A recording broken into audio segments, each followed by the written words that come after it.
देखिए, ये जो कम्युनिकेशन सिस्टम जो आपका सिलेबस है, हम कुछ लिमिटेड चीज़ें पढ़ रहे होंगे, पूरा कम्युनिकेशन नहीं। इस तरह के सवाल आ रहे हैं, कुछ वो देख लेंगे और कुछ ये। और इसमें जो लास्ट टॉपिक है, सिलेबस का last topic, basic elements of A communication system, block diagram होंगे। मैं यहाँ से शुरुआत करूँ। एक कम्युनिकेशन सिस्टम में तीन चीजें होती हैं। सबसे पहला ब्लॉक होता है ट्रांसमीटर। ट्रांसमीटर मतलब हमारे मैसेज सिग्नल को आगे भेजने वाला। जैसे ये कोई मैसेज सिग्नल है, ये इतना सफिशिएंट नहीं कि अपने आप चल के जा सके, तो जैसे हमने इसे घोड़े पे बैठा कर रवाना करते हैं, ये काम कौन करता है? ट्रांसमीटर। ठीक है, घोड़े पे बैठाने का क्या मतलब है कि ये तो मैसेज वेव है, ये तो मैसेज सिग्नल है, और जो घोड़ा जो ट्रांसमीटर प्रोवाइड करेगा वो कैरियर वेव होगी। ठीक है, कैरियर मतलब ले जाने वाली वेव ये। अच्छा, जिस रास्ते से ये कैरियर वेव और मैसेज सिग्नल, अच्छा इस प्रोसेस को बोलते हैं मॉड्यूलेशन। अब इन शॉर्ट समझते चलना क्या क्या चीजें हैं। ट्रांसमीटर मॉड्यूलेशन करवाता है, मतलब वो मैसेज सिग्नल को कैरियर वेव के ऊपर सुपर इम्पोज कर देता है। ठीक है, कैरियर वेव हमारा घोड़ा है जो इसको लेके जाएगा। जिस रास्ते से वो लेके चलते हैं उसे बोलते हैं चैनल, उसे बोलते हैं ट्रांसमिशन चैनल या मीडियम। ठीक है, और आखिर में घोड़े से उतारना भी होगा। उतारने का काम रिसीवर करता है, उतारने का काम रिसीवर करता है, और यहां जो प्रोसेस होती है that is known as demodulation. ये मॉड्यूलेशन करवाया, इसने जो करवाया वो है मॉड्यूलेशन, और इसने जो करवाया दैट इज डीमॉड्यूलेशन। अब कोई सवाल यार इन्हीं बातों पे बना के दे दे, कोई ब्लॉक गायब कर रखा हो, ये ब्लॉक क्या है, उसमें 3-4 ऑप्शन हो इस तरह से। ठीक है, सोर्स इधर है जो एक मैसेज प्रोवाइड कर रहा है, और यूजर उधर होगा रिसीवर के ऊपर। ये आपका जो एक स्टार्टिंग पॉइंट है वहां से स्टार्ट किया है, basic elements of A communication system. लेकिन इसके ब्रैकेट में सिलेबस में लिखा है ब्लॉक डायग्राम ओनली, तो हम केवल वही बात कर रहे हैं।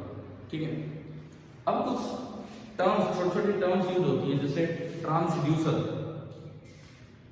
ट्रांसड्यूसर जो चीज है उसका काम होता है to convert one form of energy into another. To convert one form of energy into another. मैं बोल रहा हूँ, फोन पे मैं बात कर रहा हूँ, तो फोन के लिए मैसेज सिग्नल वो वॉइस नहीं हो सकती, उनको तो इलेक्ट्रिकल सिग्नल चाहिए। तो जो वॉइस को पहले इलेक्ट्रिकल में कन्वर्ट करे उसे क्या बोलते हैं? ट्रांसड्यूसर। फिर आगे ये ट्रांसमीटर अपना काम करेगा। ऐसी एक ट्रांसड्यूसर इस साइड होगा, यहाँ तो करंट आएगा, इलेक्ट्रिक करंट आएगा, लेकिन हमें तो आवाज सुनाई देगी। अगेन जो इलेक्ट्रिसिटी को किस में कन्वर्ट करे? साउंड में कन्वर्ट करे, तो वो भी एक ट्रांसड्यूसर होगा। ठीक है, ट्रांसड्यूसर क्या एग्जाम्पल, जैसे लाउड स्पीकर में करंट आता है लेकिन बाहर आवाज सुनाई देती है। माइक में आवाज आती है लेकिन अंदर करंट फ्लो करने लग जाता है। ठीक है, ये आपके होते हैं ट्रांसड्यूसर। कुछ एक मैं टर्म्स का ही एक और जिक्र कर देता हूँ, इनसे रिलेटेड जो भी चीजें हैं। ट्रांसड्यूसर से अगली टर्म है सिग्नल। सिग्नल आपको पता है कि ये जो करंट जिस तरह से जा रहा है उस मैसेज को हम क्या बोल देते हैं? सिग्नल। वो कैरियर वेव भी एक अपने आप में सिग्नल का ही काम करेगी आगे। और सुनो, कैरियर वेव मेन सिग्नल नहीं, हमारे लिए मेन सिग्नल कौन है? मैसेज वेव जो आगे आपको पहुंचाना है। ये सिग्नल दो तरह के होते हैं, या तो एनालॉग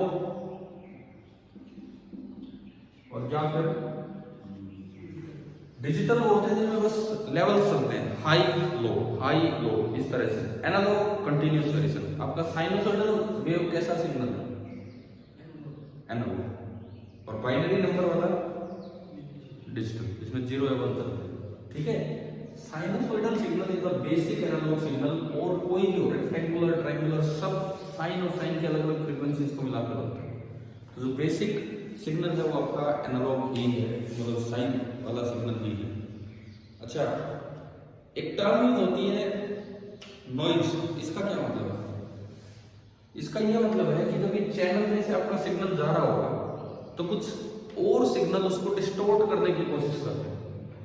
आप जो मैसेज भेजना चाह रहे हो सकता है वो थोड़ा सा डिस्टोर्ट हो जाए वहां पर। कई बार ऐसा होता है फोन पे आवाज साफ नहीं सुनाई दे रही है ना, तो जो बीच में जो एक्स्ट्रा सिग्नल्स ऐड हुए उन्हें ही हम क्या नाम देते हैं, नॉइज। क्लियर। उसके बाद अगली टर्म है अटेन्युएशन। जस्ट एक टर्म्स का मतलब समझिए। अटेन्युएशन का मतलब है नॉइज ने जो काम किया। अटेन्युएट करना मतलब थोड़ा लॉस करवा देना। तो नॉइज ने सिग्नल को जो नुकसान पहुंचाया है उसकी स्ट्रेंथ कम करवाया है, या चलते चलते सिग्नल अपने आप कमजोर हो गया है इतनी डिस्टेंस चलते चलते, तो उसे क्या बोलते हैं, अटेन्युएशन। ठीक है भाई, काफी लंबी दूरी कवर करनी होती है, सिग्नल अपनी स्ट्रेंथ लूज कर जाए, दिस इज अटेन्युएशन। नेक्स्ट है एम्प्लीफिकेशन। बीच बीच में चैनल में बीच बीच में रिपीटर लगे होते हैं। रिपीटर मतलब जो इस काम को रिपीट करे, जो बार बार एनर्जी देने का काम करे उस सिग्नल को। जैसे घोड़ा बच्चा थक गया है, बच्चा घोड़े पे बैठ के जा रहा है, घोड़ा थक गया है, उसे बीच बीच में एनर्जी देनी पड़ती है, काम करता है रिपीटर। और रिपीटर जो काम करता है उसे बोलते हैं एम्प्लीफिकेशन। एम्प्लीफाई करना मतलब सिग्नल को दोबारा से स्ट्रेंथ दे देना। ठीक है। मॉड्यूलेशन, डीमॉड्यूलेशन, ये वर्ड्स मैंने आपको बता ही दिए हैं क्या है क्या नहीं, समझ आ गया है। अच्छा, उसके बाद इसमें एक टॉपिक दिया है, मैं नीचे से ऊपर की तरफ जा रहा हूं। ये ब्लॉक डायग्राम होने के बाद इसमें अगला टॉपिक है बैंडविड्थ ऑफ सिग्नल्स, और एक टॉपिक है bandwidth of transmission medium. Bandwidth of signal and bandwidth of transmission medium, यही था ब्लॉक डायग्राम। ब्लॉक डायग्राम यही था बस, और कुछ नहीं है। क्वेश्चन भी इजी आएंगे, इस चैप्टर से मुश्किल सवाल नहीं आने। देखो अगर ये हमें बोर्ड के लिए पढ़ना होता तो एक एक पॉइंट एक्सप्लेन करना होता। अभी आज लिमिटेड टाइम है, आप समझ जाओ कि ये क्या है क्या नहीं। ठीक है, जस्ट कि अगर आपके अटेम्प्ट में कोई क्वेश्चन आए तो आप करने लायक हो। ठीक है, इस तरह से हम करना। अभी जो transmission of signal and transmission ना bandwidth of signal and bandwidth of transmission medium, इसका क्या मतलब है? इसका ये मतलब है कि भाई एक तो चैनल होते हैं, जैसे कोएक्सियल वायर हुई, एयर हो गई, वैक्यूम हो गई, और एक सिग्नल होता है जैसे ईएम वेव हुई। किस तरह की ईएम वेव हुई?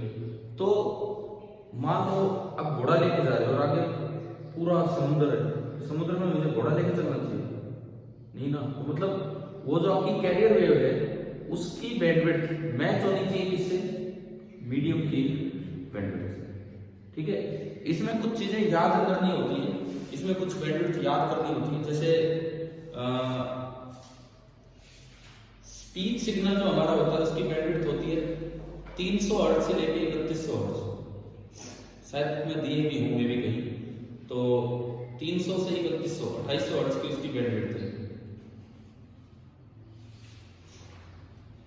इसको छोड़ो, इसको रहने दो, बहुत इसमें जस्ट वैल्यूज याद करनी है, बैंडविड्थ को इसको छोड़ दो, कोई बात नहीं। ठीक है,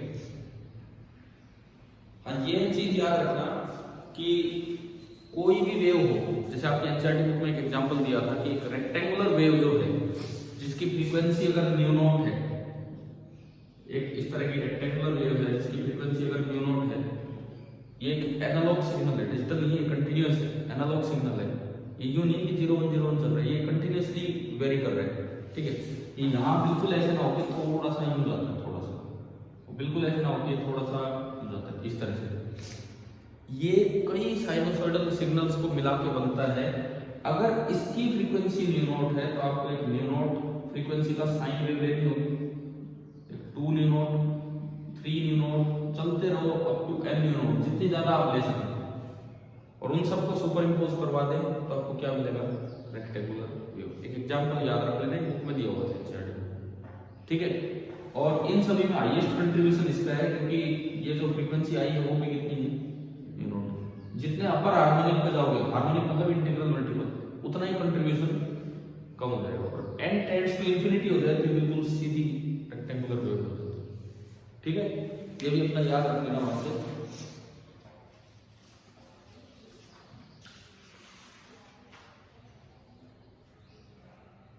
और 1 मिनट अभी चलते हैं।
क्वेश्चन इस पे खैर अभी देखते हैं कि कौन सा इस बार वाले उसमें क्या क्या है। तो इसी पे बेसिक कोई देखा तो इस तरह का कोई मिलेगा।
अब देखो एक ये सवाल जैसे आया हुआ है, सुनिए इसमें, इस बार वाले इसमें नहीं 19 वाले में है। गिवन फ्लो दो साइड वो टेबल बना रखी है, एक इधर एक इधर, ठीक है। अब इधर की साइड 4 और उधर की साइड 4 आपको मैच करना है, नीचे ऑप्शन दे रखे हैं। इधर की साइड के 4 आप लिखिए, पहली साइड के देखो लिख लो। पहला है optical fibre communication, optical fibre communication. दूसरा है रडार, तीसरा है सोनार,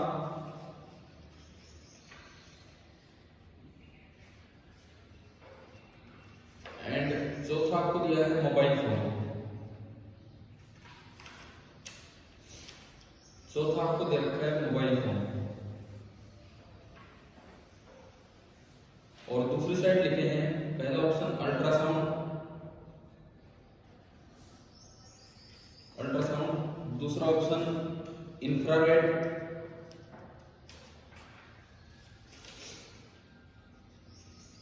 तीसरा ऑप्शन माइक्रोवेव,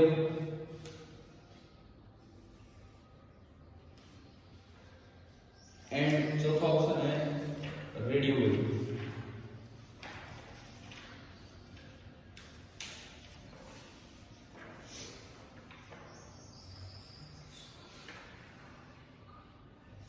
आपको इनमें मैचिंग करनी है और नीचे ऑप्शन दे रखे हैं। अब हम एक एक करके इनको लेते हैं। फर्स्ट ऑप्शन क्या है आपका? Optical fibre communication. सेकंड आपका दे रखा है रडार, ठीक है। रडार आसान है, सबसे आसान सोचना, बताओ रेडियो, ठीक है ना। रडार के फुल फॉर्म में रेडियो आता है, तो रडार कौन सी वेव यूज होती है? रेडियो। सोनार में अल्ट्रासाउंड यूज होती है, ठीक है। माइक्रोवेव, मोबाइल में इंफ्रारेड यूज होती है, मोबाइल में माइक्रोवेव। तो इससे आपका ऑप्शन बन ही जाएगा और ए जो बच गया वो उसमें हो जाएगा, ठीक है। तो ये वाला क्वेश्चन है। अभी ये चैप्टर तो और काफी कुछ पढ़ाना है मुझे इसमें। मैं तो यहीं तक देख रहा था कि बैंडविड्थ से रिलेट करके क्या कुछ बन सकता है, वो हम देखते हैं।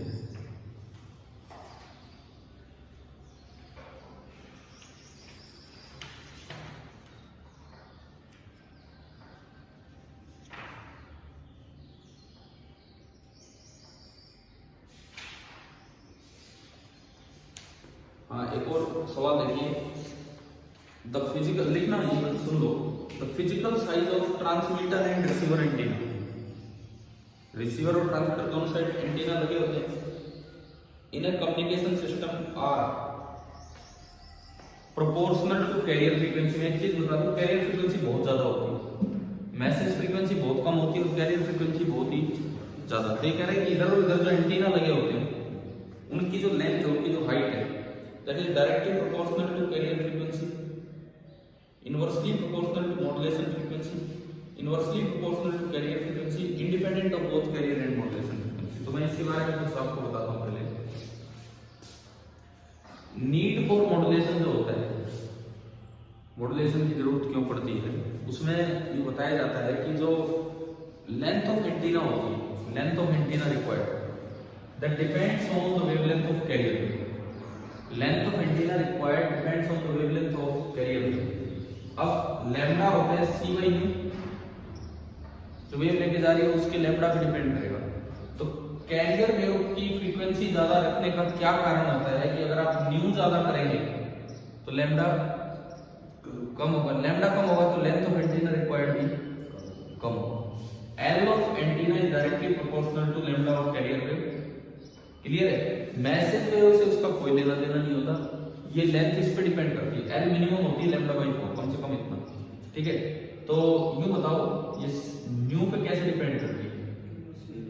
किसके न्यू पे? मैसेज वेव के या कैरियर वेव के? कैरियर, जो ले जाने वाली वेव है उसके ऊपर हो जाएगा ये वाला क्वेश्चन। आया था उसका। हाँ तो वही L बाई 4, L बराबर लैम्डा बाई 4 इससे होगा। ठीक है, चलो ये छोटे छोटे ये चीजें हैं जिनके सवाल आते रहते हैं।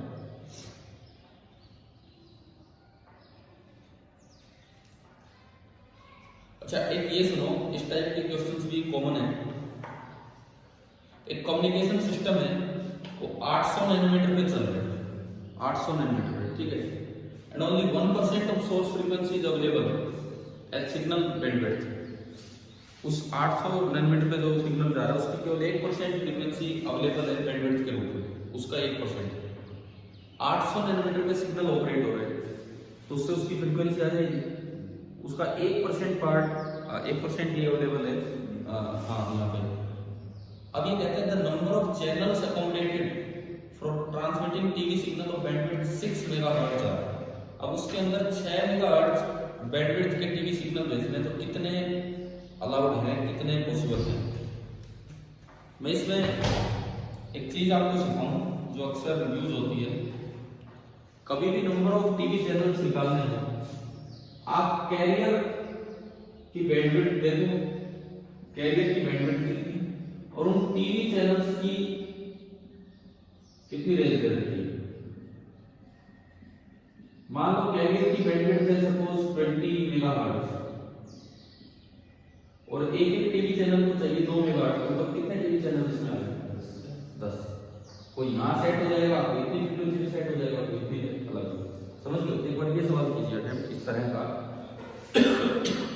एक 800 नैनोमीटर की वेवलेंथ दे रखी, पहले तो इसकी फ्रीक्वेंसी निकालो, जस्ट आप कैलकुलेट ही कर लो बस, बहुत इतनी। पहले तो आप इसकी फ्रीक्वेंसी निकालिए।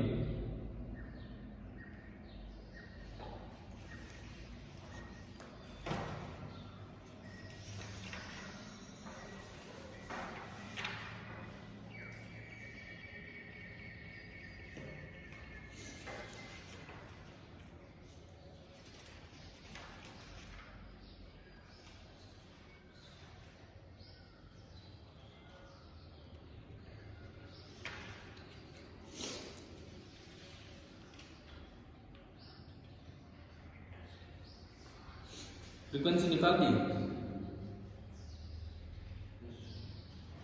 उसका 1% निकालो।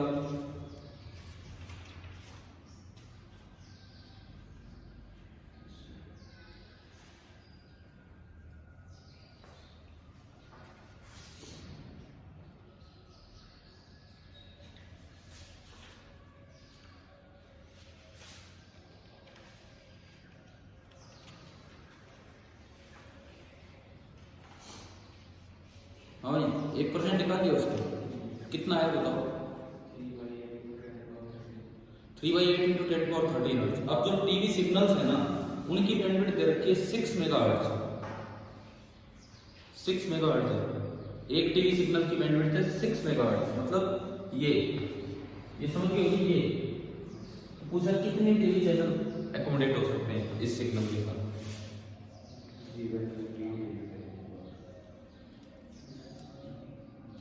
कितने आ रहे हैं?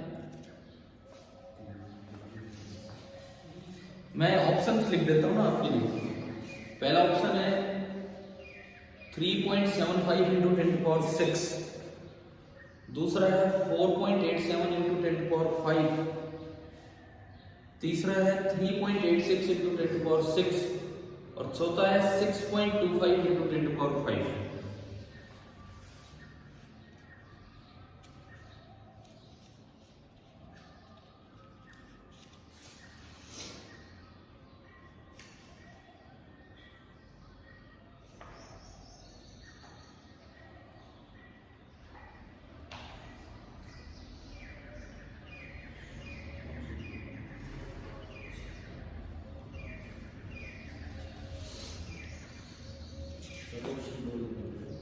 दोबारा सारे, पहला ऑप्शन है 3.75 इंटू 10⁶, दूसरा 4.87 इंटू 10⁵, तीसरा 3.86 इंटू 10⁶ और चौथा है 6.25 इंटू 10⁵।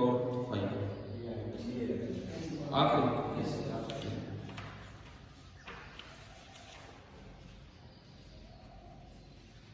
तो ये बताओ, ये वाले सवाल हो जाएंगे इस टाइप के अगर आते हैं तो अकोमोडेशन वाले, कितनों को एकोमोडेट किया जाता है, मतलब आते रहते हैं इस तरह का।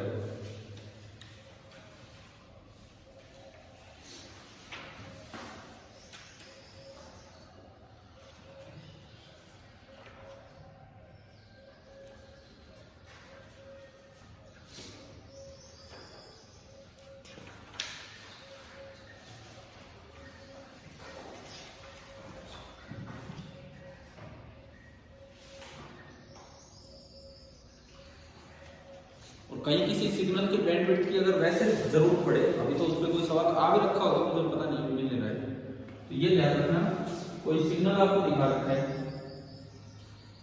और उसकी पीक वैल्यू दिखा रखी है,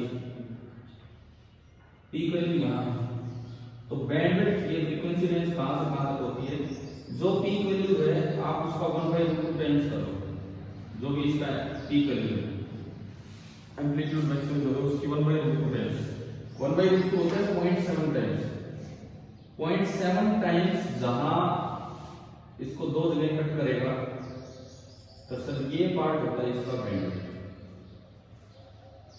तो यार एसी वाले चैप्टर में पढ़ा होगा इस तरह का कुछ कभी, है ना, आता तो ये एसी वाले चैप्टर में ये पार्ट कि बैंडविड्थ ऑफ सिग्नल कैसे डिसाइड होती है, वो मैंने आपको बताया।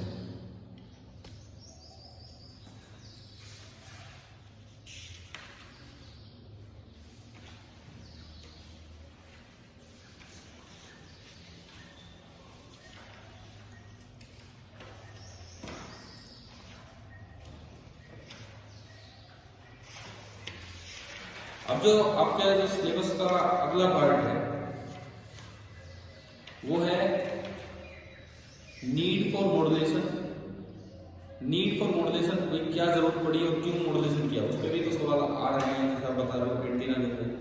तो नीड फॉर मॉड्यूलेशन में पहला पॉइंट होता है साइज ऑफ एंटीना, कि आप जिस वेव के थ्रू सिग्नल भेजना चाहते हो उसकी कम से कम लेंथ होनी चाहिए एंटीना की λ/4, जहां से आपने ट्रांसमिटिंग एंटीना बनाया, रिसीविंग एंटीना, एटलीस्ट λ/4।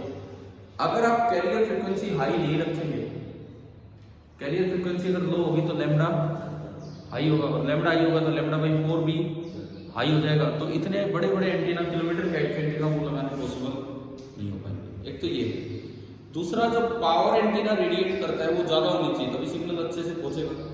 तो जो पावर एंटीना रेडिएट करता है वो तभी अच्छी हो पाती है जब लैम्डा कम हो। Power radiated is inversely proportional to λ², याद रखना है, power radiated is inversely proportional to λ², और लेंथ ऑफ एंटीना रिक्वायर्ड उसकी मिनिमम वैल्यू होती है λ/4, ये भी ध्यान रखना। और तीसरा नीड फॉर मॉड्यूलेशन क्यों जरूरत पड़ी, कि कई सिग्नल ना मिक्सअप हो जाएंगे अगर आप मॉड्यूलेशन नहीं करोगे। सारे मैसेज सिग्नल एक जैसे दिखते हैं, सारे छोटे छोटे बच्चे एक जैसे दिखते हैं, किसी को घोड़े पे भेज दिया, किसी को गधे पे भेज दिया, किसी को हाथी भेज दिया, तो पहचान में आ जाएंगे नहीं दूसरे। मतलब कैरियर सिग्नल अलग अलग करके आप सामने वाले को ये बता देते हो कि आपको कौन सा रिसीव करना है। ठीक है, 3 फैक्टर्स होते हैं, ये तो बोर्ड के सिलेबस में नहीं है चैप्टर, नहीं तो एक अच्छा सवाल बनता है, आपकी बुक में दे रखा होगा कि नीड फॉर या नेसेसिटी ऑफ मॉड्यूलेशन। कहीं भी होगा, और यही 3 पॉइंट्स होंगे उसमें, यही 3 पॉइंट्स। कौन कौन से 3 पॉइंट? एक तो लेंथ ऑफ एंटीना रिक्वायर्ड कम हो जाती है, पावर रेडिएटेड बढ़ जाती है, और तीसरा मिक्सिंग से हम बच जाते हैं कि सिग्नल मिक्स ना हो इस तरह का।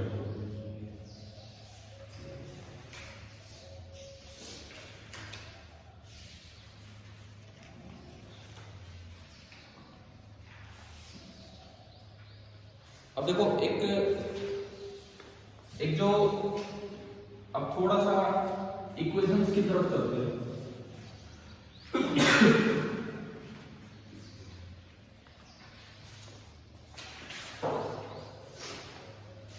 आपका जो मैसेज सिग्नल होता है उसे हम यूं रिप्रेजेंट करते हैं, some amplitude into sine omega M T, और जो कैरियर सिग्नल होता है उसे हम यूं रिप्रेजेंट करते हैं, some amplitude into sine of omega C T. और ये जो ओमेगा कैरियर है ये काफी ज्यादा होता है, जिससे ओमेगा मैसेज है, ये हमारा मैसेज है जो मॉड्यूलेशन करवाएगा, ये कैरियर है जो इसको बैठा के ले जाएगा। ठीक है, अब आपके सिलेबस में है एम्पलीट्यूड मॉड्यूलेशन और फ्रीक्वेंसी मॉड्यूलेशन टर्म्स। इनका मतलब सुनिए, अगर मैसेज अपने हिसाब से इसका एम्पलीट्यूड चेंज कर दे और फ्रीक्वेंसी आप सेम रखो और वो मॉड्यूलेटेड सिग्नल बनाओ तो उसे बोलते हैं एम्पलीट्यूड मॉड्यूलेशन। अगर मैसेज अपने हिसाब से इसकी फ्रीक्वेंसी चेंज करता रहे और एम्पलीट्यूड को सेम रखे उसे बोलते हैं फ्रीक्वेंसी मॉड्यूलेशन। मैं दोनों चीजें बना के दिखाता हूं, इधर देखिए आप, दोनों में बना के दिखाता हूं, एक बार एम्पलीट्यूड मॉड्यूलेशन और एक बार फ्रीक्वेंसी मॉड्यूलेशन। एक बार एम्पलीट्यूड मॉड्यूलेशन, एक बार फ्रीक्वेंसी मॉड्यूलेशन। देखिए सपोज ये आपका मैसेज सिग्नल है, इसका एम्पलीट्यूड कम ही होता है,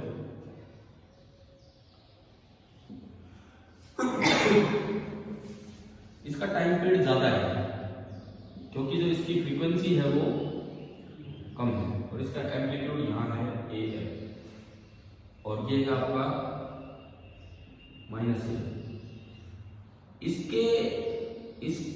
मैसेज को आपको बैठाना है कैरियर वेव पे, इस मैसेज को आपको बैठाना है कैरियर वेव पे। कैरियर वेव मतलब सी। कैरियर वेव का एम्पलीट्यूड तो ज्यादा होता है और फ्रीक्वेंसी ज्यादा होती है, मतलब टाइम पीरियड कम होता है, तो इसका एम्पलीट्यूड ज्यादा है। मैंने इसकी बाउंड्री लाइंस बना दी ए सी एंड माइनस ए सी, ये ए सी है और नीचे माइनस ए सी, और ये इस तरह की है। देखो टाइम पीरियड बहुत कम है इसका, समझ आ रहा है? टाइम पीरियड यही खत्म हो गया, 2 pi by omega C. Omega C ज्यादा होने से टाइम पीरियड कम हो गया। ये शेप होती है कैरियर वेव की, ये शेप होती है मैसेज सिग्नल की। ठीक है, ऐसे ही दो इधर बनाए एफएम में,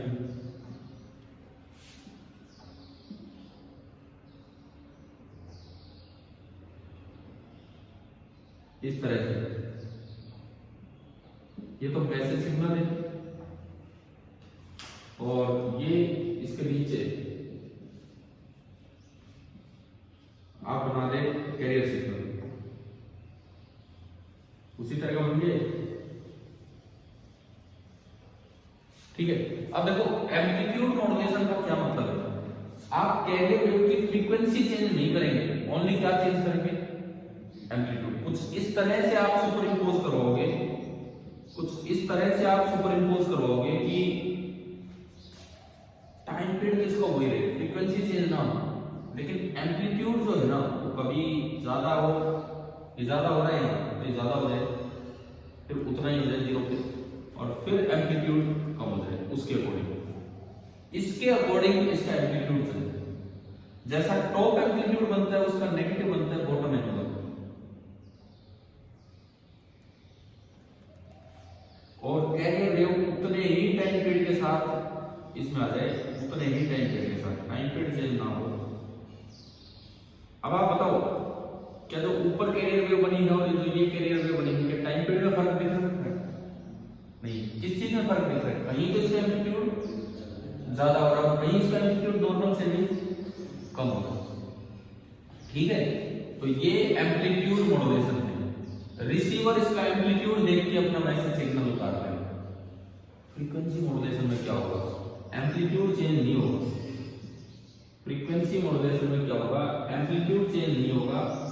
ये मॉड्यूलेटेड वेव, इधर भी मॉड्यूलेटेड वेव, एम्पलीट्यूड चेंज नहीं होगा। एम्पलीट्यूड तो जितना था उतना ही रहेगा, टाइम पीरियड चेंज होगा, फ्रीक्वेंसी चेंज होगी। कैसे, जब मैसेज ज्यादा है तो उसकी फ्रीक्वेंसी बढ़ जाएगी, बढ़ जाने का मतलब क्या है, टाइम पीरियड कम हो जाएगा और भी कम। तो यहाँ पे ना वेव पास हो जाएगी।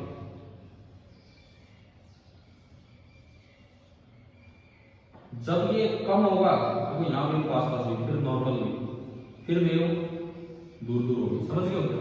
अब इसमें वेरिएशन कैसे है, तो क्या आप डायग्राम अगर आए तो आप पहचान पाओगे कि एम्पलीट्यूड मॉड्यूलेशन है या फ्रीक्वेंसी मॉड्यूलेशन, पहचान लो। ठीक है, क्लियर है इतना? अब इस पे और सवाल नहीं आते हैं, इस पे अगर केवल बस ये डायग्राम तक का आ जाएगा। हाँ, इस पे आते हैं सवाल, तो हम वो देखते हैं कि एम्पलीट्यूड मॉड्यूलेशन कैसा होता है। ये तो पहचान लाई है। एक और भी होता है फेज मॉड्यूलेशन, बट वो तो हमें दे नहीं रखा है सिलेबस में, दो ही दे रखते हैं। अब देखो, जब ये वाला केस होता है, इसमें एक दो बातें आप याद रखिए तो, क्योंकि आजकल नहीं आपको पेपर में सुने। ये जो पीक वैल्यू पहुंचती है ना एम्पलीट्यूड की, एम्पलीट्यूड मॉड्यूलेटेड वेव में जो पीक वैल्यू पहुंचती है वो पहुंचती है AM प्लस AC। जो बॉटम वैल्यू पहुंचती है वो उसी का नेगेटिव होता है। अच्छा, बॉटम वाले को हमें ध्यान देना। अब जो मिनिमम वैल्यू पहुंचती है एम्पलीट्यूड की, मिनिमम वैल्यू वो पहुंचती है AM माइनस, उल्टा लिख दिया मैंने, AC बढ़ाया है AM छोटा, तो यहाँ कोई फर्क नहीं पड़ रहा, AC प्लस AM, और ये होता है AC माइनस। याद हो जाएगी ये बात। एम्पलीट्यूड मॉड्यूलेटेड वेव में आफ्टर मॉड्यूलेशन जो वेव की टॉप पे वैल्यू होती है एम्पलीट्यूड की, वो होती है AC प्लस AM, और जो मिनिमम वैल्यू होती है वो होती है AC माइनस AM। एक टर्म डिफाइन होती है मॉड्यूलेशन इंडेक्स, म्यू से अक्सर हम रिप्रेजेंट कर देते हैं, वो होता है AM upon AC less than और इक्वल टू 1। परसेंटेज मॉड्यूलेशन पूछे, परसेंटेज मॉड्यूलेशन, तो that is mu into 100। This is called modulation index and percentage modulation is mu into 100। देखो, अगर थोड़ा समय होता तो हम ये वेव बहुत ढंग से यूं ही बताते कहां से कितना ऊपर जाता कितना नीचे। अभी तो बस कल पेपर में आपका सवाल हो जाए, आज हो जाए, तो उनके लिए हम ये चीजें देख रहे हैं। ठीक है ना यार?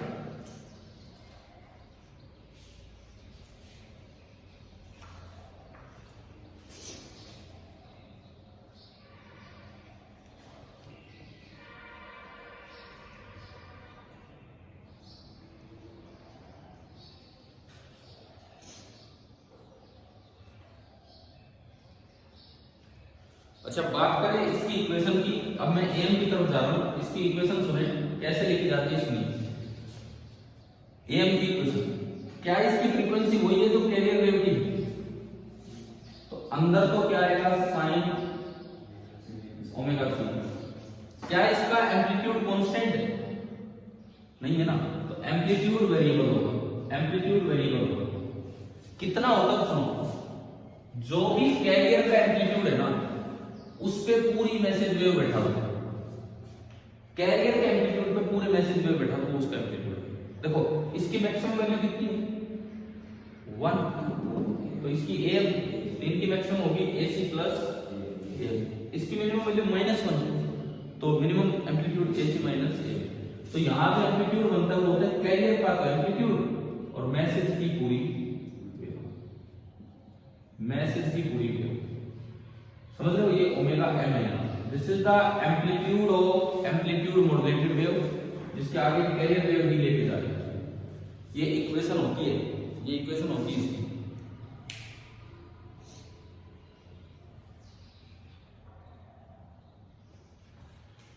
और इसमें जब इसका फोरियर एनालिसिस किया जाता है, फोरियर एनालिसिस मतलब इसको जब ब्रेक किया जाता है कि किन किन साइन वेव से मिलकर बना है, तो इसमें ना 3 कंपोनेंट आते हैं। सुनिए, इसको बड़ा अच्छा सा डायग्राम की तरह याद कर सकते हैं। यहाँ फ्रीक्वेंसी और यहाँ एम्पलीट्यूड, एक साइड फ्रीक्वेंसी एक साइड एम्पलीट्यूड। इस वेव में केवल 3 फ्रीक्वेंसीज हैं, एक ओमेगा c या न्यू c भी बोल सकते हैं, ओमेगा c से थोड़ा कम, omega c minus omega m, और एक ओमेगा सी से थोड़ा ज्यादा ओमेगा सी प्लस हो जाएगा। अगर मैं इसको ब्रेक करके लिखूं कि किन साइन वेव्स के सम के रूप में ये बनी है तो केवल 3 साइन वेव्स मिलके एक मैथमेटिकल बनता है। अच्छा, ओमेगा सी का एम्पलीट्यूड तो पूरा होता है ए सी, इनके एम्पलीट्यूड आधे से भी कम होते हैं। इनका जो एम्पलीट्यूड होता है that is new by 2 into AC. इनका जो एम्पलीट्यूड होता है that is new by 2 into AC.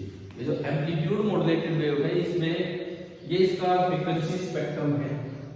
Amplitude modulated wave का ये फ्रीक्वेंसी स्पेक्ट्रम है कि इसके अंदर 3 वेव होती है और उन तीनों का एम्पलीट्यूड अलग अलग। ठीक है, अब देखते हैं इन पे किस तरह के क्या सवाल है।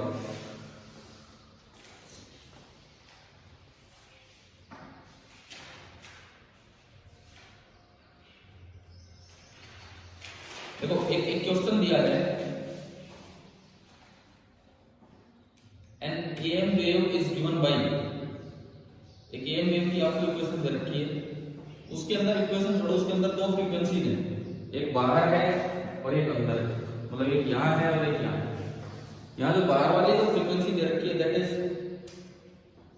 कोस के आगे 2.2 into 10 power 4 t, यहाँ तो दिया है 2.2 into 10 power 4 t, और जो वहां लिखा हुआ है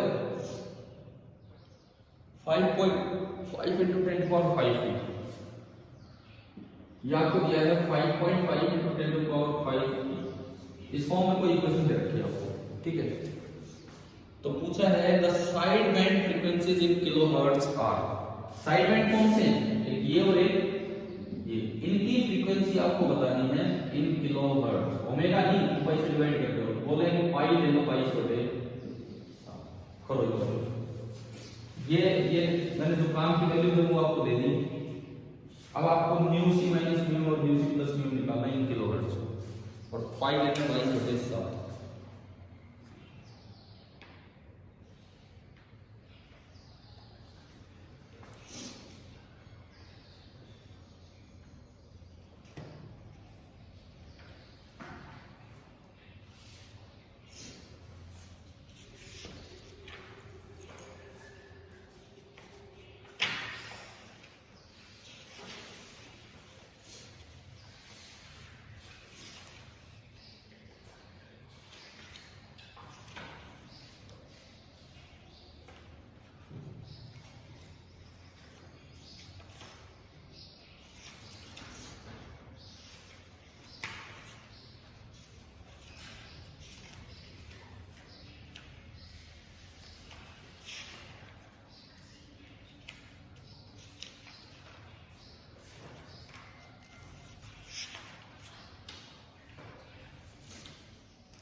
सही टी की value q by omega C लेनी है, टी की वैल्यू टी थोड़ी लेना है, टी से तो कंपेयर करके बस ओमेगा ओमेगा सी लेना है, टी थोड़ी लेना। तो इक्वेशन क्या दी है उससे ये बता दो, छोटे वाला ओमेगा एम और ज्यादा जो होगी वो ओमेगा सी। तो omega C minus omega M calculate कर देते हैं। और क्या कैलकुलेट करना है, इन्होंने साइड बैंड फ्रीक्वेंसी पूछी, 2 पाई से डिवाइड करना होगा क्योंकि ओमेगा सी।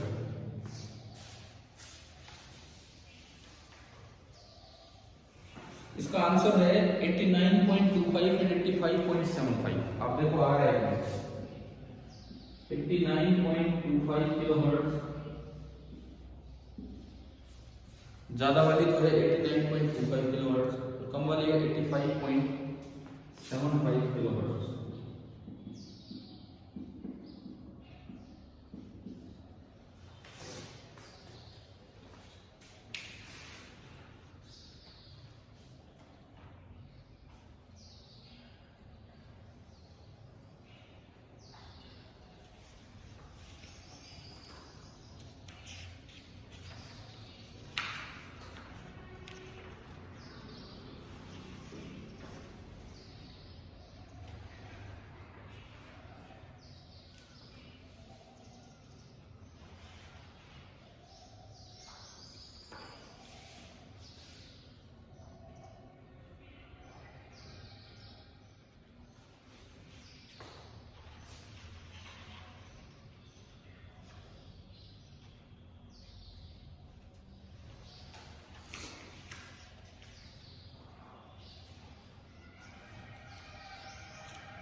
भाई आ जाएगा कि नहीं बताओ, आ रहा है ठीक है ना। इस पे कैसा क्वेश्चन आता है वो कोई ना देख लेना बाद में, मतलब इस पे मिलता जुलता कोई आना चाहिए, इनको 2.6 डिवाइड कीजिए। क्योंकि ओमेगा नहीं पूछा, हर्ट्ज में तो फ्रीक्वेंसी होती है, इसलिए न्यू होती है ओमेगा वैल्यू फ्रीक्वेंसी। मतलब कोई डाउट है इसमें, हो जाएगा। अब सुनो, इधर सुनो, एक और चीज सुनिए, ये इसकी बैंडविड्थ कितनी है वो सुनो, यहां से लेके यहां, इसमें से ये घटाओ, इसकी बैंडविड्थ इसमें से ये घटाओ, बताओ कितनी है? 2 टाइम्स ओमेगा एन। मतलब अगर आपको कोई मैसेज सिग्नल दिया हो जिसकी ओमेगा एन दे रखे हो, तो उसकी बैंडविड्थ कितनी होगी? 2 टाइम्स ओमेगा। ये कहाँ निकालने कहाँ आता है? हमने डायग्राम बना रखा था, वो उसके 10 हिस्से कर दिए, तो वो तो दे रखा होगा आपको, लेकिन ये चीज कई बार नहीं दी होगी, तो ये इससे निकलती है, ओमेगा एन दे रखा है तो उसका डबल कर दिया। ठीक है, एक सवाल मैं लेता हूँ कि 26 फरवरी के इवनिंग सेशन में आया है, अभी अभी जो पेपर हुआ उसमें, सुनो क्या है। The highest frequency modulating a carrier, highest frequency modulating a carrier is 5 kilohertz.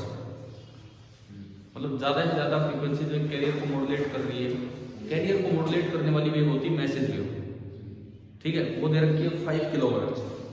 Then the number of broadcast stations that can be accommodated in 90 kilohertz bandwidth था। एक 90 किलोहर्ट्ज की बैंडविड्थ है, टोटल 90 किलोहर्ट्ज की बैंडविड्थ है। उसमें कितने ऐसे am station आ सकते हैं, उसमें कितने ऐसे एएम स्टेशन आ सकते हैं? अगर किसी एक एएम स्टेशन की क्या दी हुई है, जो frequency of modulating the carrier wave is 5 kilohertz, मतलब ओमेगा एम आपको दे रखा है। ओमेगा क्या न्यू एम दे रखा हो, तो बात एक ही है। नो सही, कैसे किया भाई? आपको एक का ओमेगा 2 दे रखा है, उसे क्यों बोल दो, तो एक की बैंडविड्थ कितनी होगी? एक एम चैनल की बैंडविड्थ कितना दिया है? एक का 5 का डबल 10 किलोहर्ट्ज, 90 में 10 कितने आए? समझ आए? ये इसी बार का है जो लास्ट डे का था उसमें।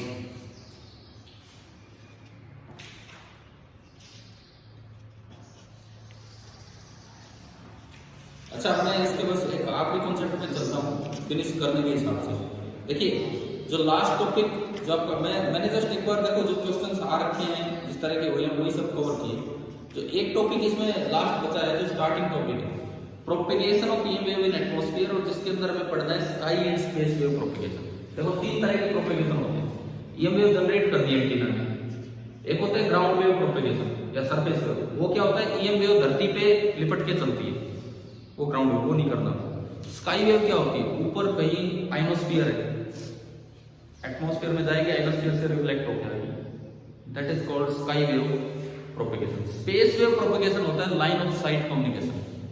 स्काई वेव प्रोपेगेशन होता है लॉन्ग डिस्टेंस कम्युनिकेशन, इंडिया से ऑस्ट्रेलिया तक संपर्क कर दिया आपने, आइनोस्फीयर से टकरा कर। और जो लाइन ऑफ साइट कम्युनिकेशन होता है वो होता है स्पेस वेव, डायरेक्ट। ये ट्रांसमिटिंग एंटीना है, वो रिसीविंग एंटीना है, डायरेक्ट वेव जा रही है, this is line of site communication. और लाइन ऑफ साइट कम्युनिकेशन में एक बात का ध्यान रखना है आपको कि कितनी दूर तक सिग्नल पहुंच पाता है। अगर धरती का रेडियस r है और एंटीना की हाइट h है, तो धरती पे कितनी दूर तक सिग्नल जा पाता है? √2r। पाइथागोरस से आ जाता है, लेकिन फिलहाल के लिए हम याद रखें कि अगर किसी एंटीना की हाइट h है, लाइन ऑफ साइट कम्युनिकेशन से आप उससे कितनी दूर तक सिग्नल पहुंचा सकते हो? √2rh। मैं देखता हूं अगर कोई सवाल इस पे भी है तो। अच्छा, एक सवाल तो देखिए मॉड्यूलेशन इंडेक्स पे, लाइन ऑफ साइट पे चलते हैं। एक 100 वोल्ट की कैरियर वेव है, एक 100 वोल्ट की कैरियर वेव है और मॉड्यूलेटिंग सिग्नल उसका एम्पलीट्यूड 40 वोल्ट से 160 वोल्ट तक कर रहा है। What is the modulation index? आपको ये बताना है। मॉड्यूलेशन इंडेक्स हमेशा 1 से छोटा होता है, ये याद रखना। एक 100 वोल्ट की कैरियर वेव है मतलब एसी दे दिया आपको, और आफ्टर मॉड्यूलेशन कहां से कहां तक जा रहा है उसका एम्पलीट्यूड। तो मैक्सिमम वाला क्या था, एसी प्लस एम, और मिनिमम वाला क्या था, एसी माइनस एम।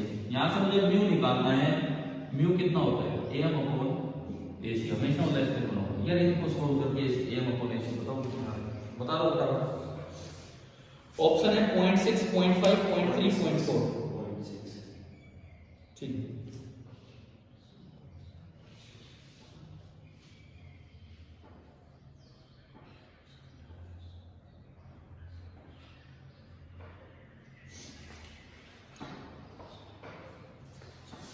आ गया ना। और देखो ये रिसीविंग और ट्रांसमिटिंग एंटीना अगर दोनों की हाइट दे रखी हो तो इस तरह का डायग्राम बनता है। ये धरती है, यहाँ कहीं ट्रांसमिटिंग एंटीना HT, यहाँ पे रिसीविंग एंटीना HR। तो मैक्सिमम जो कवरेज डिस्टेंस है वो ऐसे होती है। अगर रिसीविंग एंटीना 0 हाइट पे होता तो यहाँ तक कवर होगा सिग्नल, अब यहाँ तक भी हो जाएगा।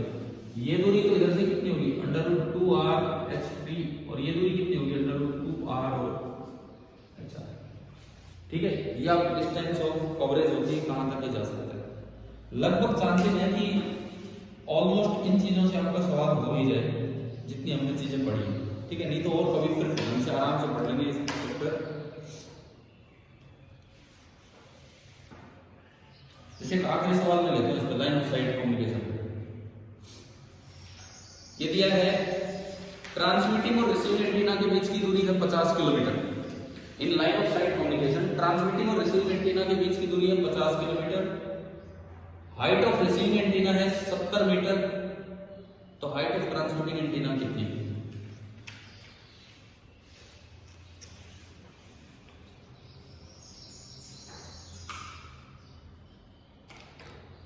क्या क्या दे दिया, ये दे दिया आपको कितना, और ये दे दी कितनी,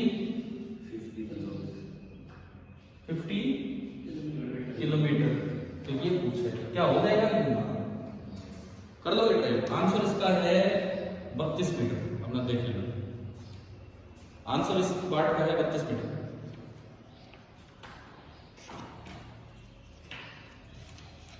अब आप ये सुनो, आपका सिलेबस सुनिए, इसका जो कम्युनिकेशन का सिलेबस है। Propagation of EM wave in atmosphere, उसमें दिया है sky wave and space wave propagation. Sky wave मतलब आइनोस्फीयर की मदद से, और स्पेस वेव मतलब डायरेक्ट। स्पेस वेव होता है लाइन ऑफ साइट। उसके बाद है नीड फॉर मॉड्यूलेशन, मैंने 3 चीजें बताई, एम्पलीट्यूड एंड फ्रीक्वेंसी मॉड्यूलेशन दोनों बता दिया आपको। एम्पलीट्यूड मॉड्यूलेशन थोड़ा डिटेल में देखा है, A-AC, M+AC। Bandwidth of signal, bandwidth of transmission medium, उस पर वो सवाल था, वो कौन सा किससे रिलेट हो रहा है, रडार सोनार बताया था। Elements of A communication system, block diagram हो गया, बस क्या ये पूरा हो गया। अब जो अगला जो मेन अटेम्प्ट हो, इस बार वाला तो दो, उससे पहले कम से कम सेमीकंडक्टर, और ये ढंग से कर लेना, सेमीकंडक्टर में भी 2-2 सवाल आ रहे हैं, इस तरह का काम है ना, और एक इससे आ रहा है कम्युनिकेशन। चलो आज तो होता है इतना ही, एंड बेस्ट ऑफ लक आपके लिए आज और कल के लिए। ठीक है, आगे तो देखते हैं। हाँ, जेनर डायोड में